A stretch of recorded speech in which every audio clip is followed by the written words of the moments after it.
นักวิเคราะห์ทั่วโลกต่างมองว่าสาเหตุของวิกฤตแช่แข็งสหรัฐนั้นเกิดจากเกมการเมืองระหว่างเดโมแครตและรีพับลิกันนะคะแต่สำหรับชาวอเมริกันพวกเขาโทษใครและคิดว่าประเทศสูญเสียอะไรบ้างจากความขัดแย้งทางการเมืองครั้งนี้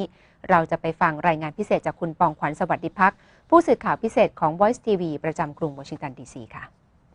วันนี้ก็เข้าถึงวันที่3แล้วนะคะที่รัฐบาลสหรัฐหยุดทำการ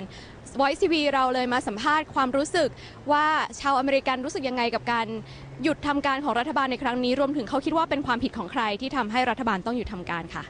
I think it's clearly all the House Republicans who are to blame for the government shutdown because they are being children and they do not understand the meaning of compromise. And I think that if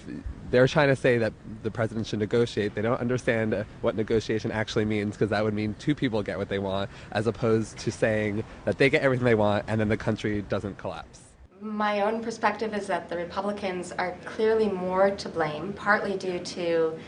allowing the party to be guided by a faction rather than by the general will such as it is. But at the same time, part of this represents a trend toward a less compromise-based politics and a politics more of grandstanding and exploiting rules to the interests of the party that has a bone to pick. So in other words, the misuse of filibuster as a technique or the odd reshaping of that most recently,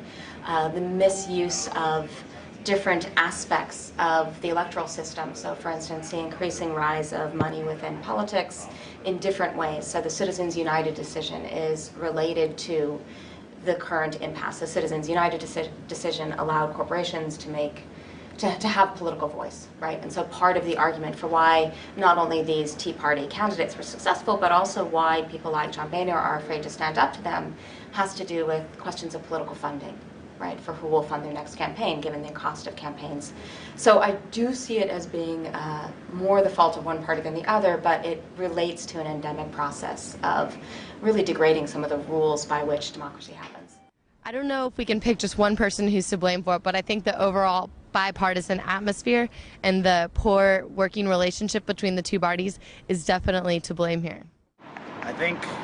people to blame is the American people because they elected these people in the Congress. And the people in Congress caused the shutdown. นอกจากคำถามที่ว่าคิดว่าฝ่ายไหนเป็นฝ่ายผิดในปัญหาครั้งนี้แล้วนะคะทาง Voice TV ยังได้ถามพวกเขาต่อด้วยค่ะว่าเขาคิดว่าสหรัฐสูญเสียอะไรไปบ้างซึ่งทั้งหมดก็ตอบตรงกันค่ะว่าสหรัฐสูญเสียความน่าเชื่อถือในสายตาชาวโลกค่ะ I think the U.S. loses credibility. I think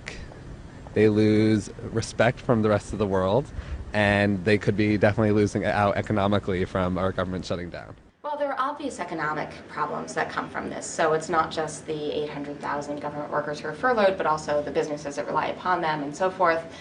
But I think it's more the sense of stability or reliability that helps to undergird the U.S. economy. So I think the U.S. loses some credibility by allowing the government to fail in this way. I think we lose some dignity. I think it's embarrassing. We lose a little bit of respect from the international community. And if we can't raise the debt ceiling, we run the risk of losing some huge economic gains. Credibility on the international stage. And I think probably 1 or 2 percentage points off our GDP as well. หลังจากที่ไปสัมภาษณ์ชาวอเมริกันมาในวันนี้นะคะก็เห็นได้ค่ะว่าไม่ค่อยมีชาวอเมริกันที่อยากแสดงความคิดเห็นในเรื่องนี้เท่าไหร่มากนะคะเราจึงได้เก็บความคิดเห็นมาเพียงแค่4คนเท่านั้นซึ่งความคิดเห็นของคนเหล่านี้ทั้งหมดก็เป็นคนที่อาศัยอยู่ในกรุงวอชิงตันดีซีค่ะไม่ใช่ความคิดเห็นของชาวอเมริกันทั้งประเทศนะคะแต่ว่าในขณะที่จริงๆแล้วก็มีการสำรวจออกมาจากทาง CNN เมื่อวันจันทร์ที่ผ่านมาว่าประชาชนชาวอเมริกัน 46% เห็นว่าเป็นความผิดของทางพรรครีพับลิกันค่ะในขณะที่ประชาชนอีก 36%เห็นว่าเป็นความผิดของทางประธานาธิบดีโอบามานะคะประธานาธิบดีสหรัฐในขณะที่ปัญหานี้กำลังยืดเยื้อไปเรื่อยๆถ้าหากไม่มีการเจรจาในเร็ววันนี้นะคะปัญหาการปิดทำการของรัฐบาลสหรัฐก็อาจจะยืดเยื้อไปถึง45วันก็เป็นได้ค่ะปองขวัญสวัสดิพัก Voice TV รายงานจากกรุงวอชิงตันดีซีสหรัฐอเมริกาค่ะ